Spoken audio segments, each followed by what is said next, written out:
Honey, you want a juice? Put the Lion King on upstairs. Come on, honey. Actually, I'm only joking. Actually, I started seeing someone new, and she lives in Toronto. It's kind of odd, the long distance kind of thing. And I was there last week, the whole week, and we sort of got together. And don't worry, she's 27. And it was really weird. At one point, we spent the week together, and I get up in the morning, and she gets up in the morning. She goes into the bathroom, and she's doing her thing there. She's sitting in.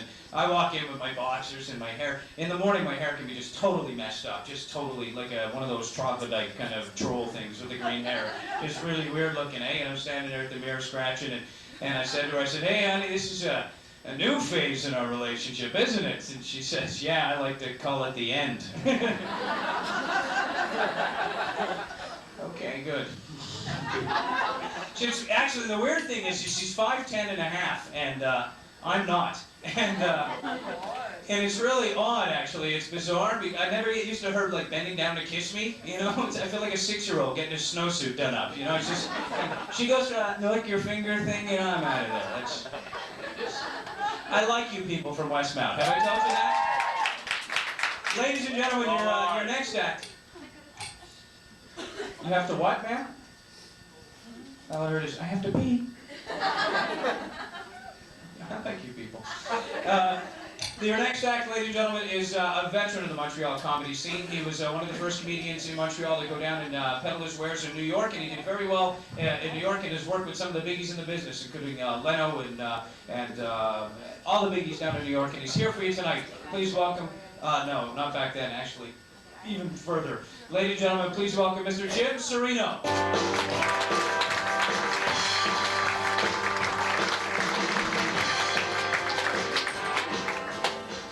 Hi, how you doing? I just come back from a gig in Toronto. And I have a friend there, we always argue, which is the better province, Ontario or Quebec? He says, well, in Ontario, you can turn right on a red light. He says, big deal, in Quebec, we go right through them.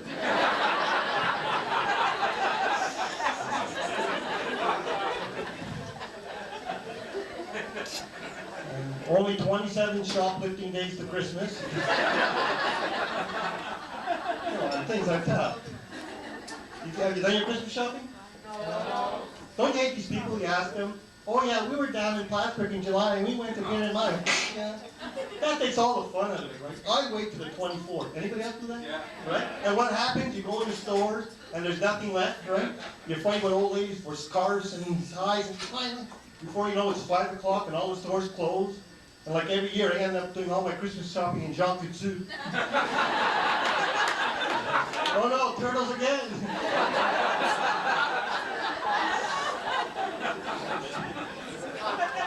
Do people send out Christmas cards? No, I used to, but now it's so expensive to stamp. But I found out a way how to beat the system. What you do is you address all the envelopes to yourself. In the top left-hand corner, you put the address where you want it to go. You put it in the mailbox, get to the post office, no stamp, return to sender.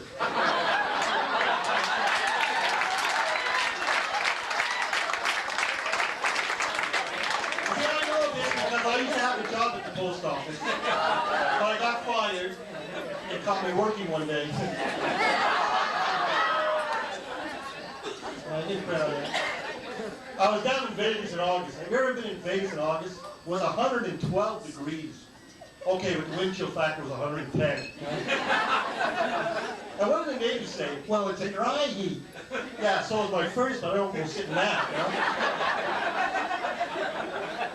And Vegas never ceases to amaze me. I mean, they have slot machines everywhere. You go in the restaurant, the bank, the cleaners, even in the washrooms. I'm sitting on the john doing my thing. The only way I can get toilet paper is by putting coins in the slot machines to 3-year-olds in a row. And then some tissue would come out. End up costing me over $200 to have a crack.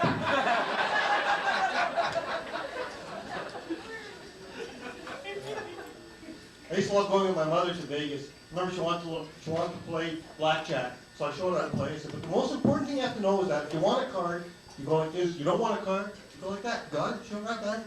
We go down to a table. Dealer comes, deals the first card, deals the second card, comes with the third card, comes to my mother, and my mother goes, the dealer's going. I said, Mom, what are you doing? She says, I'm bluffing.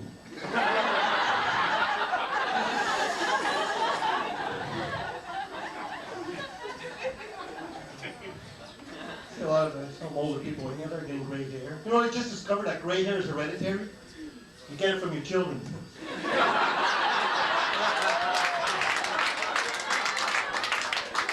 Yeah, it's no fun getting older. I mean, you can't go, not too many places to go. Everything's geared for the young, you know. Big night for me is going down to Tim Hortons and watching them change the coffee every 20 minutes. My back goes down more than I do.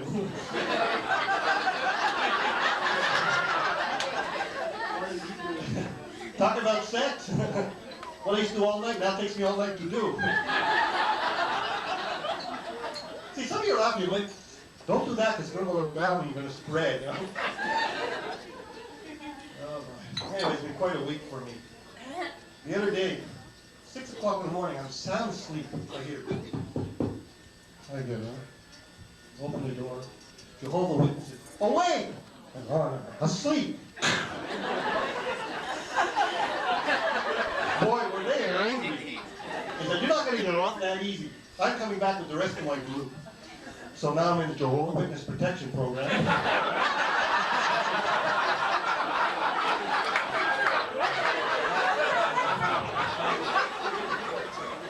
The strangest thing happened the other day.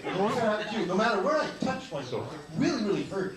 Finally, I couldn't take it anymore, so I went to see my doctor. Told me my finger was broken.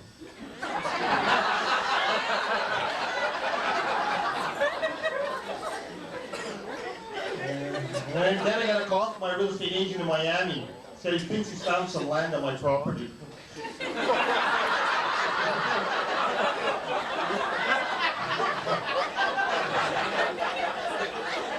Oh, I don't know if that's telling you. I was in classroom moving the other day. I saw this woman rushing through the mall and one of her breasts was full. And no one was telling her. This is embarrassing. So I said, wait, lady. Just, oh my God, I left my baby in the metro.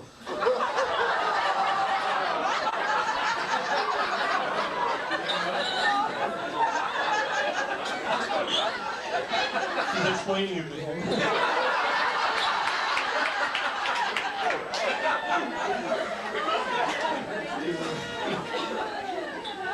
Just not one day, you know. And out of the blue, my wife came up to me today and said, would you still love me if you won the Lotto 649? I said, sure. But I've missed you. Yeah, I'm sure, yeah. Actually, if I did win the lottery, it wouldn't change my wife's lifestyle. She just had the money to pay for it. Come on, last Christmas, someone stole her Visa card. I didn't report it. The crooks was spending less than her.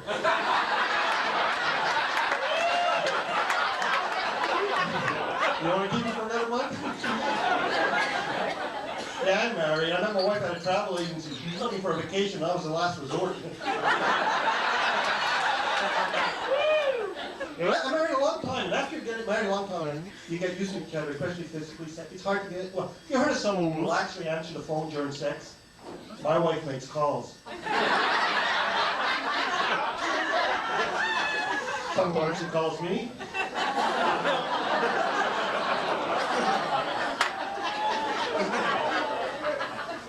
When I got a daughter, I sent her to French immersion school. For the first week, she taught all the kids in the class were named Je m'appelle.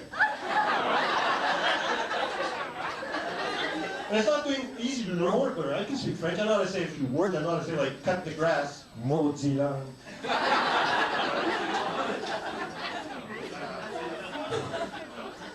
I know how to say your fly is open. Your petite chose.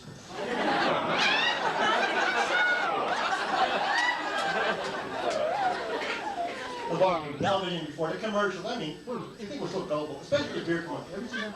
They always show these guys skydiving, shooting the rapids, racing the cars. All the things you do have tank, right? You know, for once I'd like to see a real beer commercial. Just showing a guy drunk and obnoxious, coming home at 4 in the morning, stomping in the house, waking up the wife and kids, screaming at them, kicking the dog and saying, with O'Keefe, that's okay.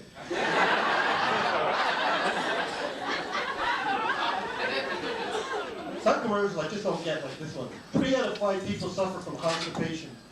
What does that mean? Get it to enjoy it?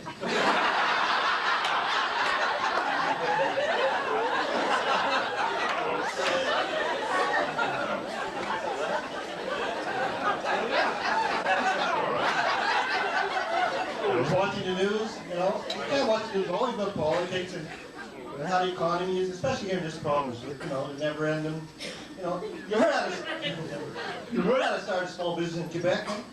First you get a big business, then you just wait. Well,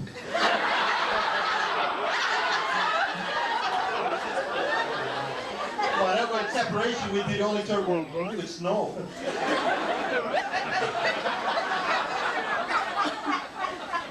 In unemployment, we have one of the highest, and not just in the poor districts. I was in Côte St. Luc the other day, passed by this park, and I saw a guy sitting there, he was really down and out. Pigeons were throwing him bread.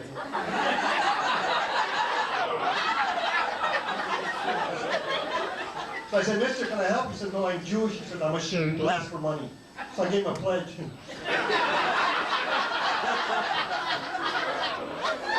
Now I can do that, see, because my mother's Jewish and my father's Italian. What a mixture, right? I think the only thing the Jews and Italian have in common is Chinese food. But as a kid in school, they used to call me Jew celery.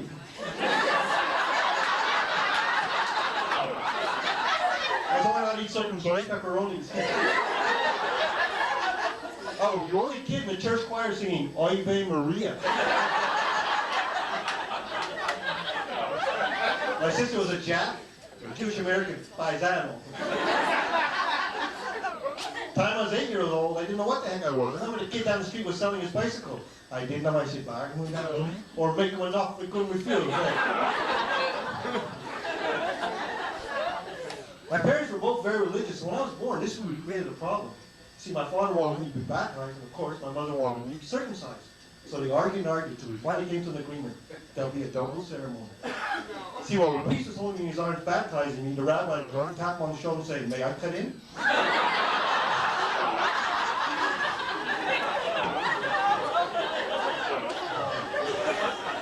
My mother was a typical Jewish mother. Our whole house was done in early Jewish Canadian plastic cover. Always even dressed in plastic, you know? I always thought she was expecting rain, you know? And under the plastic, we had seat covers. To this day, I don't know what our furniture looks like, you know? Because those covers would only come off for special company, like if the Messiah was coming. And my mother's a very nervous person. She's really get angry at me when I used to work in bed from the hallway. But the worst thing you can do when you're a kid, right, is play in the street. When I was 6 years old, I'm playing my ball on the sidewalk, goes up the street, I ran up, car stops, screeches, stop, misses me by that much. My mother comes tearing out of the house, picks me up in the ear, drags me in the house, says, how many times have I have to play in the street? Like an idiot, I answered, just answered. Adding fuel to the fire. I said, oh, 1 or 2 times? I said, 1 or 2 times? She's telling me, if I told you once, I told you. I'm half unconscious. I'm slowly going into a coma. And I'm saying to myself, I wish you would have got hit by the car. Then I can hear my mother's faint voice in the distance. Wait till your father gets home. I'm still waiting. He went for cigarettes and a loaf of bread. Maybe see, my father's one of those short Italians. You know Italians when they get something to go, hey. Well, my father was so short, he went, hey, hey. And the Italians are very emotional. You ever go down to the airport on a Sunday afternoon? But you always know when there's an Italian coming in. There's 2,000 other Italians waiting, right? Yeah? Walking 8 by 8, no overstuffing that. Right? The guy comes off the plane, he starts screaming, yelling, Mamma mia, Fiji, and almost lost the guy to do. The guy's just getting off work for the day. Every time Uncle Rose, I think he's in the mafia. You know what he used to do? He'd come over to my place, take my toy soldiers, just put cement in their feet, and throw them in the fishbowl. Yeah, but he died peacefully in his sleep one night. Got shot in the head. School was another problem. So my sister went to a Jewish school, I went to a Catholic school. My sister went to Bagel High. There she majored in jewelry and took Guild 101. I went to Catholic school. I went to Our Lady of Punishment. They were taught the Holy Ghost was a hitman for God, you know? And it wasn't easy being half Jewish in a Catholic school. I mean, I was 6 years old. What did I know about anti-Semitic? Well, I thought it was one of my mother's sisters.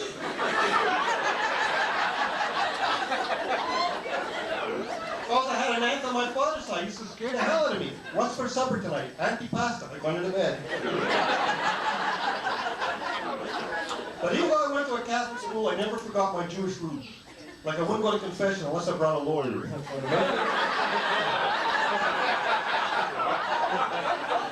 Actually, I have a Japanese Jewish lawyer, Mr. Sosumi.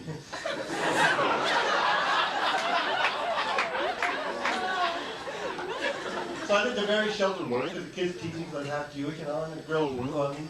I never had luck with the girls. I once made love to a virgin. After it was over, she said she had better. Thought I would do something to improve my social life. I went to see my friend Vinny. Vinny was an Italian guy. He was a tough guy in school. He used to catch two. He used to bend her wing backwards and force them to give honey. He was tough. And Vinny was an honor student. Yes, Your Honor. No, Your Honor. I remember English Grammar 101, the teacher asked Vinny, what comes at the end of a sentence? Well, first there's a hearing, then there's an appeal.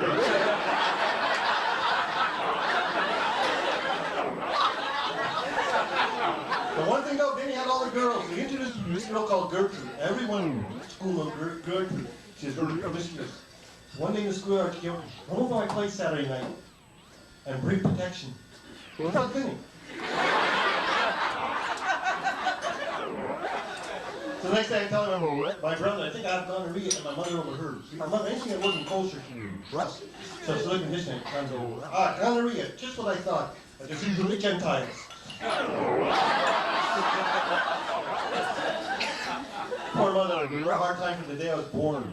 First of all, I was a premature baby. I weighed 300 pounds. My father passed out cigar butts. But I got a lot of uniform. My mom, she had great sense of humor. Like, we go to the post office, she had this parcel in the room. Postal clerk take it, weighs it. It's too heavy. It needs more stamps. So my mother said, so more stamps is good.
Or go to the market and how much the cucumbers? 2 for 25 cents. How much is that one? 15. I'll take the other one.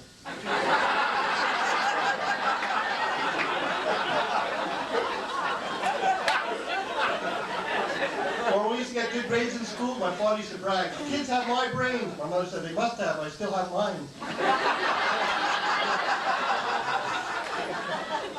And I remember I used to go to New York to do a gig. What I'd do in those days is once I arrived in New York, I'd call home, I'd ask for myself. They say, there's no Jim Serino here. I'd hang up. That way they knew I arrived safely. It wouldn't cost long distance. Right? I get to New York, call home, my mother answers. Hello, I'd like to speak to Jim Serino. Oh, Jim Serino's gone to New York. Well, there's no Jim Serino here, and don't forget to wear a warm sweater. Okay, it's my time, but I just think it was a cute little joke I heard. These are these two little bees, they're buzzing around and they're hungry. Once there's a synagogue, there's a bar mitzvah. Why don't you go there? So the first one goes and tries it out. Half an hour later he comes, his belly is full. That was great. You go and try it. Next he goes, about half an hour later he comes back. He's wearing a yarmulke. The other bee says, what are you wearing a yarmulke for? He said, I didn't want them to think I'm a wasp. Enjoy the rest of the show. Thank you for a great audience.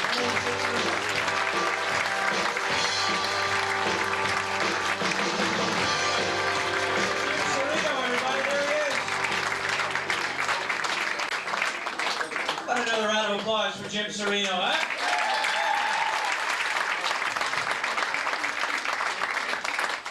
Funny, you remind me, I saw something like 3 days ago that I've been dying to see all my life.